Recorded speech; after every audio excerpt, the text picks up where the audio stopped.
नमस्कार दोस्तों, एक बार फिर से आपका मेरे इस YouTube चैनल पर स्वागत है। देखिए, अभी हमारे भारत देश में ही नहीं कहूँ पूरी दुनिया में कोविड-19 की सिचुएशन चल रही है। कोविड-19 यानी कोरोना वायरस, इसने पूरी दुनिया को एक प्रकार से बंद करके रख दिया है, लॉक करके रख दिया है। इसी का फलस्वरूप हम देख रहे हैं कि लॉकडाउन 4 की कंडीशन आज हमारे भारत में अप्लाई हो चुकी है। इससे सभी वर्गों को बहुत भारी नुकसान झेलना पड़ा है और आगे भी झेलना पड़ेगा कुछ समय के लिए। लेकिन एक वर्ग और भी है जो इससे अछूता नहीं है, हालांकि उसे अभी शायद फील ना हो रहा हो, लेकिन आने वाले कुछ समय में ये लॉकडाउन उनके लिए बहुत ही भयंकर साबित होगा। क्यों साबित होगा? क्योंकि हम उसे इतना सीरियस नहीं ले रहे। और इस वर्ग की मैं पहले बात बता दूं कि ये वर्ग है स्टूडेंट वर्ग, विद्यार्थी वर्ग। विद्यार्थी वर्ग में स्कूल से लेकर कॉलेज तक पढ़ने वाले सभी विद्यार्थी आते हैं। अब जो कुछ समझदार हो चुके हैं वो तो अपना भविष्य सोच कर चलते हैं कि नहीं, हमें पढ़ाई करनी है या वो उससे जुड़े हुए हैं, लेकिन कुछ अभी भी इस सिचुएशन का फायदा सिर्फ मौज मस्ती के लिए ले रहे हैं। ठीक है, अब इसका नुकसान क्या है? 9th-10th क्लास के जो विद्यार्थी हैं जो अभी तक इसको मौज मस्ती के रूप में ले रहे हैं, वो आगे चलकर उन पर बहुत ज्यादा बर्डन आने वाली है। आपको पता है कि अभी तक सिचुएशन ये है कि अगस्त से पहले स्कूल नहीं खुलने वाले। जैसा कि जुलाई में, जून के अंदर स्कूल खुल जाते थे, मई में भी कुछ सेशन के अंदर कुछ चैप्टर करवा दिए जाते थे, लेकिन इस साल ऐसा नहीं हुआ। और आने वाले समय में अगस्त तक मेरे हिसाब से स्कूल खुलने वाले नहीं है। और अगर यही कंडीशन रही कि अगस्त में अगर स्कूल खुलते हैं, तो क्या आपको लगता है कि खुलते ही आपको टीचर प्रोवाइड हो जाएंगे? अगर टीचर कुछ स्कूल के संस्थानों में प्रोवाइड हो भी जाते हैं, तो आपका सिलेबस जो 6 से 7 महीने में कंप्लीट होता था, क्या वो अब 3 से 4 महीने में कंप्लीट हो जाएगा और उसका आप रिवाइज कर पाएंगे? इन सब बातों को ध्यान में रखते हुए आपको अपनी पढ़ाई को जारी रखना है। तो इसीलिए मैं आज 10th क्लास का एक टॉपिक ले रहा हूँ, ट्रिग्नोमेट्री, त्रिकोणमिति। एक बात और मैं आपको बता दूं कि अभी कुछ दिन पहले ही एक नोटिफिकेशन आया है जिसके अंदर ये जारी किया गया है कि एनसीईआरटी ने अपनी 6 से लेकर 9th क्लास की सभी बुक्स को चेंज कर दिया है। इट्स मीन कि अगली साल जो 10th क्लास में जाएंगे उनकी बुक्स भी चेंज होगी। अब इसका हमारे ऊपर फर्क क्या पड़ेगा? इस बार 9th क्लास में ट्रिगोनोमेट्री का चैप्टर हटा दिया है, तो अगली साल वह चैप्टर को रखता है या उसके अंदर कुछ फेरबदल करता है, इसके बारे में अभी कोई अंदाजा नहीं लगाया जा सकता। लेकिन अभी जो स्टूडेंट्स पढ़ रहे हैं उनके लिए ये चैप्टर इंपॉर्टेंट है। साथ ही साथ अगर इस चैप्टर को अगर आप कर लेते हैं तो 11th-12th क्लास के अंदर ये चैप्टर एज इट इज रहता है, उसके आगे वाली क्लासों में भी ये रहता है, तो ये इंपॉर्टेंट चैप्टर के रूप में उभर के आता है। चलिए दोस्तों, शुरू करते हैं। त्रिकोणमिति हम आज जो पढ़ रहे हैं 6 नंबर चैप्टर 6 एक्सरसाइज को कर रहे हैं।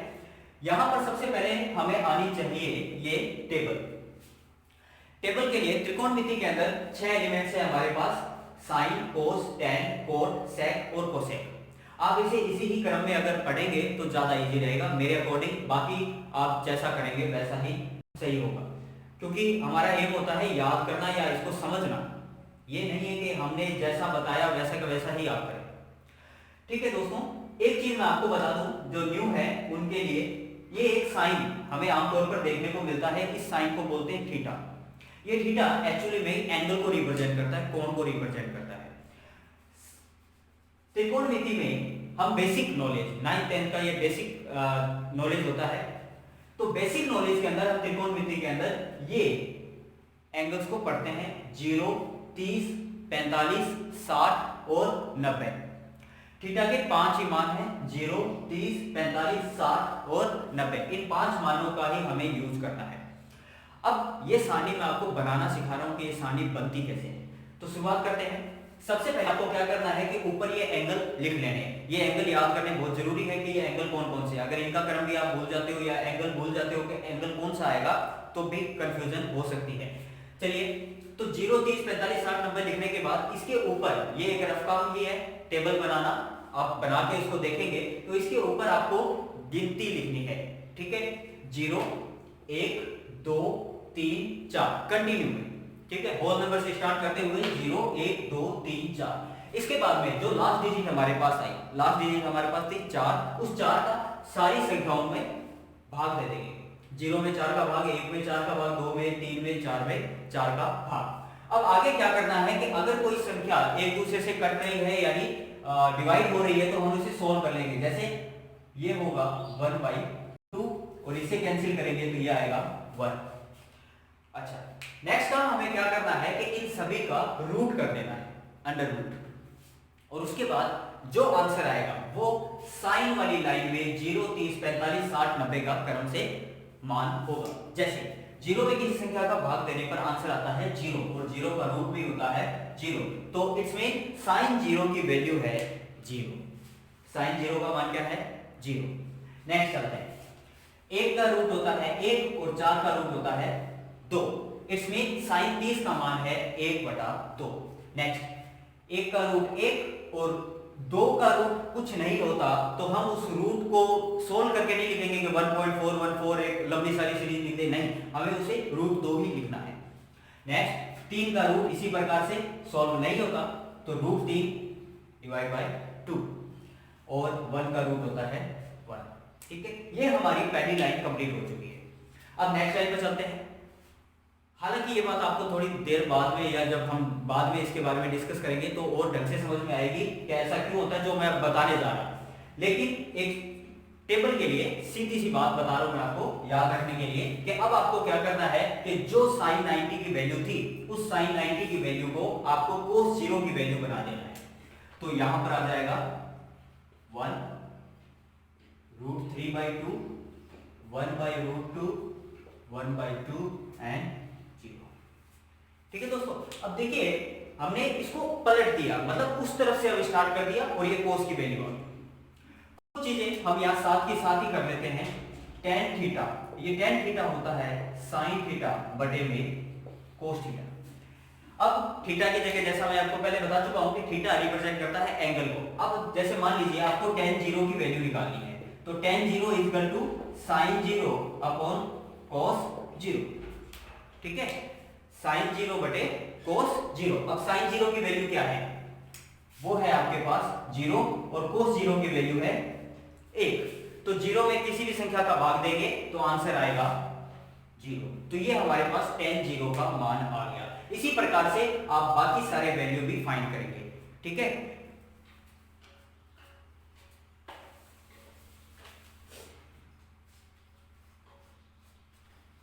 नेक्स्ट tan 30 की वैल्यू फाइंड करते हैं। तो tan 30 के लिए वही बात, sin 30 बटे में cos 30। अब देखिए ये 2 से ये 2 कैंसिल हो गया तो आंसर आया 1/√3।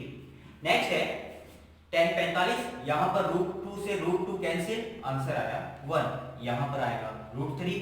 और अब इंपॉर्टेंट बात, किसी भी संख्या में अगर 0 से भाग दिया जाता है, किसी भी संख्या में अगर 0 से भाग दिया जाता है, जरूरी नहीं 1 हो, 2 हो, 3 हो, 5 हो, 50 हो, 100 हो, 200 हो, 1000 हो, कुछ भी हो, उसमें अगर 0 से डिवाइड कर दिया तो आंसर आता है इन्फिनिटी या अनंत। इसे लेटे हुए 8 के रूप में लिखा जाता है। ठीक है, इस साइन को शायद आप पहचानते हो, जो अभी 9th क्लास करके हटे हैं उन्होंने ये चैप्टर ट्रिगोनोमेट्री का जो चैप्टर है वो किया हुआ है, सो वो इस साइन के बारे में थोड़ा बहुत जानते हैं। नेक्स्ट, जैसा मैंने बताया कि साइन का विपरीत कोस, tan का विपरीत होता है कोट। अब इसकी वैल्यू होगी, उधर से आपको उठाना है इन्फिनिटी, इसके बाद में आएगा √3, फिर 1/√3 और लास्ट आएगा 0। एक चीज और मैं आपको बता दूं यहां पर कि हम जो कर रहे हैं वो सही है या नहीं है, तो आप ये देख सकते हैं कि 45 डिग्री पर जो वैल्यू आएगी साइन कोस की, tan कोट की या sec और cosec की, ये वैल्यू सेम आएगी। जैसा कि यहां देख रहे हैं आप 1/√2 1/√2, यहां पर आया 1 और 1। इसी प्रकार से sec और cosec में भी वैल्यू सेम ही आएगी, वो अभी आपको पता लग जाएगा। तो sec, अब sec के बारे में थोड़ी सी बात कर लेते हैं। मैं दोनों चीजें एक साथ ही आपको बता रहा हूं। sec और cosec, अभी देखिए अभी हम फर्स्ट लेवल पर है, शुरुआती स्तर पर है, तो शुरुआती स्तर के अंदर हम एक बार अगर इसके कोई ट्रिक बना लेंगे तो अपने को याद हो जाएगा, लेकिन जैसे जैसे आगे बढ़ेंगे तो इनमें क्या है, कंफ्यूजन क्रिएट होती है। अब sec किसका विपरीत है, cosec किसका विपरीत है, ये आपको पता करना है। अब विपरीत का मतलब है यहाँ पर इनवर्स प्रोपोर्शनल की बात कर रहा हूं मैं, व्युत्क्रमानुपाती के बात कर रहा हूं। व्युत्क्रमानुपाती मींस होता है कि इसकी वैल्यू 1/cos के इक्वल होती है। आपने इसको फिजिक्स के अंदर या साइंस के अंदर कभी आपने पढ़ा होगा, जहां पर आप कई बार एक साइन लगाते हैं प्रोपोर्शनल का, इसको समानुपाती बोलते हैं हिंदी के अंदर। तो समानुपाती, अब अगर वो इनवर्स प्रोपोर्शनल हो तो उसको 1 के रूप में लिखा जाता है। तो यहाँ पर ये इनवर्स प्रोपोर्शनल होता है सेक 1/cos के, और कोसेक होता है 1/sin के। मैं अपनी ही बात बता रहा हूं। देखिए मैं जब पढ़ाता हूं तो मैं हर वो चीज बताने की कोशिश करता हूं जहां मैं खुद कंफ्यूज था, जहां मुझे खुद को दिक्कत होती थी। जब मैंने फर्स्ट टाइम इसे देखा, इसे फेस किया, तो जहां मुझे दिक्कत महसूस हुई वही बात मैं आपको भी बता रहा हूं कि देखिए ये सेक है वो कोस का उल्टा है। हम कई बार कंफ्यूज जाते हैं कि सेक साइन का तो नहीं है या कोसेक कोस का तो नहीं है। तो इसके लिए मैंने एक ट्रिक बनाई थी, एससी सुप्रीम कोर्ट। आपने कभी नाम सुना हो? सुप्रीम कोर्ट सर्वोच्च न्यायालय, हमारे देश का सर्वोच्च न्यायालय दिल्ली में स्थित है।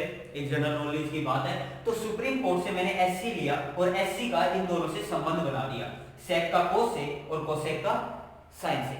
आशा करता हूं कि आपको समझ में आ गया होगा। ठीक है, बाकी यहां पर अगर आपको ये एक चीज भी अगर आपको पता लग जाए कि सेक कोस का विपरीत होता है तो भी आप इसे सोल्व कर सकते हैं। इट्स मीन कि sec 0 is equal to 1 by cos 0, वही बात जो हमने पहले की थी। सो sec 0 की वैल्यू निकालनी है तो cos 0 की वैल्यू है हमारे पास 1, तो 1/1 कितना आएगा? 1 ही आएगा। सो sec 0 की वैल्यू है 1। इसी प्रकार से हम बाकी सारी वैल्यू भी फाइंड करेंगे। अब यहां के लिए अब आप बार बार ऐसे तो करके देखेंगे नहीं कि sec 30 रखेंगे फिर वहां पर 1/cos 30 रखें। तो इसके लिए आपको डायरेक्ट बता देता हूं कि आपको cos की वैल्यू को पलटना है। cos की वैल्यू को पलटना है। पलटने का मींस अभी ये √3/2 है, अभी हमारा जब आंसर आएगा तो ये हो जाएगा 2/√3। यहां पर है 1/√2 तो ये हो जाएगा √2/1। अब बटे में 1 लगाना जरूरी नहीं है क्योंकि 1 का किसी संख्या में भाग दिया जाता है तो वही संख्या वापस आती है। यहां पर आएगा 2 और यहां 1/0, वही बात आंसर आएगा इंफिनिटी या अनंत। कोसेक सेक का विपरीत है, यानी हमें वापस यहां से स्टार्ट करना है इंफिनिटी टू √2 2/√3 एंड 1। ठीक, इस सारणी को ढंग से एक बार देख लेना, एक बार आप खुद प्रैक्टिस करना। देखिए जब भी कभी आप कोई वीडियो देख रहे हैं किसी की भी, चाहे वो मेरी है या किसी की भी है, किसी टीचर से पढ़ रहे हैं, तो ऐसा नहीं है कि टीचर ने आपको करवा दिया और आपने देखा हाँ भाई ठीक है हमारे को समझ में आ गई। जब तक आप उसे खुद करके नहीं देखेंगे तब तक आपको समझ में नहीं आएगा। फॉर एग्जाम्पल कभी बाइक चलाई हो, कार चलाई हो या साइकिल चलाई हो, आपको किसी ने बता दिया कि साइकिल चलाने के लिए आपको हैंडल पकड़ना है, लेफ्ट साइड के अंदर ब्रेक है, राइट साइड में ब्रेक है, राइट साइड वाला ब्रेक आगे की तरफ लगता है, अगला ब्रेक होता है लेफ्ट साइड का ब्रेक, पिछला ब्रेक होता है, आपको लेफ्ट साइड ब्रेक का ही यूज करना है, पैडल को आपको मारना है, सामने देखना है, साइकिल चलानी है। आपको ये बता दिया जाए तो क्या आप साइकिल चला सकते हैं? नहीं चला सकते। इसी प्रकार से अगर बाइक के बारे में भी आपको बेसिक नॉलेज दे दी जाए तो क्या आप उसको चला सकते हैं? नहीं चला सकते। तो यही चीज है कि जब तक आप खुद प्रैक्टिस नहीं करेंगे, खुद प्रैक्टिकल नहीं करेंगे, तब तक आपको कुछ भी समझ नहीं आएगा। तो ये सारणी को आप देखने के बाद एक बार जरूर बना के देखिएगा। चाहे आप वीडियो को पॉज कर देना, चाहे आप वीडियो को डाउनलोड करके छोड़ दीजिए, उसके बाद में इसको बार बार देखिए, बार बार बनाने की कोशिश। ज्यादा लंबी ना हो जाए इसलिए मैं कुछ इस चैप्टर के अंदर आने वाले कुछ सवालों के बारे में बात कर रहा हूँ कि इस पर सवाल किस तरीके से होते हैं। बाकी आपको नेक्स्ट चैप्टर में बताऊंगा और प्लीज इसमें कमेंट करके जरूर बताइएगा कि ये जो नॉलेज मैंने आपको दी है वो आपको कैसी लगी, कहाँ सुधार की जरूरत है और कहाँ आपको ज्यादा या कोई चीज आपको समझ नहीं आई तो उसके बारे में भी जरूर बताइएगा। कोई सवाल हो आपको कि भाई ये सवाल हमसे नहीं हो रहा तो वो भी आप उसकी फोटो क्लिक करके वहां पर डाल सकते हैं या उस सवाल को वहां लिख सकते हैं या क्वेश्चन नंबर भी बता देंगे तो भी मैं आपको उसका सॉल्यूशन दे दूंगा।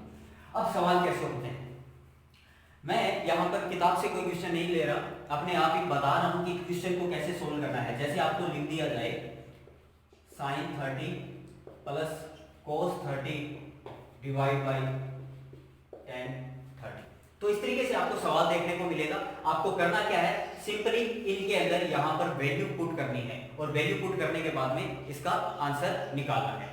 ये सवाल मैं आपके लिए छोड़ रहा हूँ, आप खुद इसको करके देखिएगा। मैंने आपको सारणी बता दी है, उस सारणी में से sin 30 का मान रखिए प्लस cos 30 का मान रखिए, फिर बटे में tan 30 का मान रखें और उसको सोल्व करें। ठीक है, और आपकी बुक के अंदर, आपके पास बुक नहीं है तो ऑनलाइन भी ये बुक्स अवेलेबल है। हालांकि ये न्यू बेसिस पर आधारित नहीं है, पुरानी बुक्स है, तो वो पुरानी बुक्स में भी चैप्टर सेम है, क्वेश्चन भी आपको सेम मिल जाएंगे, और क्वेश्चन सेम नहीं भी हुए तो कम से कम हमारी प्रैक्टिस तो हो ही जाएगी, इतना तो हो ही सकता है। तो एंड्रॉइड फोन सभी के पास है, ऐप डाउनलोड कर सकते हैं, एनसीईआरटी की कई सारी ऐप्स मौजूद है, उनमें से आप कोई भी एक ऐप के थ्रू ये बुक्स डाउनलोड कर सकते हैं। ठीक है, तो ये क्वेश्चन आपको खुद को सोल्व करना है, नहीं हो तो मुझे बताना, तो मैं इसको नेक्स्ट चैप्टर में आपको, नेक्स्ट वीडियो में आपको बताऊंगा। अब नेक्स्ट इसके अंदर मैं आपको कुछ और बातें बताता हूँ जो हमारे नेक्स्ट चैप्टर के अंदर त्रिकोणमिति, सर्वसमीकाएं, ट्रिग्नोमेट्री, आइडेंटिटीज के अंदर उस चैप्टर में हमारे काम आने वाली चीजें हैं। सबसे पहले एक बेसिक फॉर्मूला है, और उस formula sine square theta plus cos square theta is equal to 1। ये एक बेसिक फॉर्मूला है, इस फॉर्मूले को आपको याद रखना है। बनता कैसे है वगैरह वगैरह इतनी डीपली पर हम नहीं जाएंगे, हालांकि आप चाहें तो आप मुझे बताएंगे तो मैं इसको बनाना भी बता दूंगा कि बनता कैसे है, लेकिन आप उस चीज के अंदर ना घुसें, सिर्फ इसको ध्यान रखें। आपके लेवल के अंदर आप सिर्फ इसके ऊपर फोकस करें कि ये फॉर्मूला होता है, और इस फॉर्मूले के थ्रू आपके आइडेंटिटीज के जितने भी क्वेश्चन है वो सभी के सभी सॉल्व हो सकते हैं। हाँ, हालांकि कई बार ऐसा जरूर होता है कि इस एक फॉर्मूले से अगर मैं सवाल करना चाहूं तो सवाल थोड़ा लेंथी हो जाता है। अब अगर इसी एक फॉर्मूले से अगर आपको इस एक फॉर्मूले का ही यूज करना है पूरी आइडेंटिटी एक्सरसाइज के अंदर, तो आपको ध्यान रखना पड़ेगा कि साइन को या सभी एलिमेंट्स को साइन और कोस में कैसे कन्वर्ट किया जाता है। फर्स्ट टू एलिमेंट साइन और कोस वो तो अपने आप इसी के अंदर है, तो उन्हें चेंज करने की जरूरत नहीं है। tan के बारे में मैं आपको बता चुका हूं, tan होता है साइन बटे cos, tan theta is equal to sine theta upon cos theta. इसके बाद में कोट थीटा, ये कोट थीटा इसका विपरीत होता है, ये होता है कोस बटे sine. Next sec theta, sec theta होता है, ये मैंने एससी से आपको बताया था, 1 बटा कोस, और कोसेक थीटा ये होता है 1 बटा साइन थीटा। तो ये आपको चार चीजें और ध्यान रखनी पड़ेगी अगर इसी एक फॉर्मूले से आपको सोल्व करना है। इस एक फॉर्मूले से 3 फॉर्मूले बन जाते हैं, वो कैसे बनते हैं? सबसे पहले sin square theta is equal to 1 minus cos square theta, ये cos स्क्वायर इधर प्लस का था उधर गया तो माइनस का। Next cos square theta is equal to 1 minus sin square theta, ये sin स्क्वायर इधर प्लस का था उधर गया तो माइनस का। तो ये तीनों फॉर्मूले एक ही फॉर्मूले से बने हैं।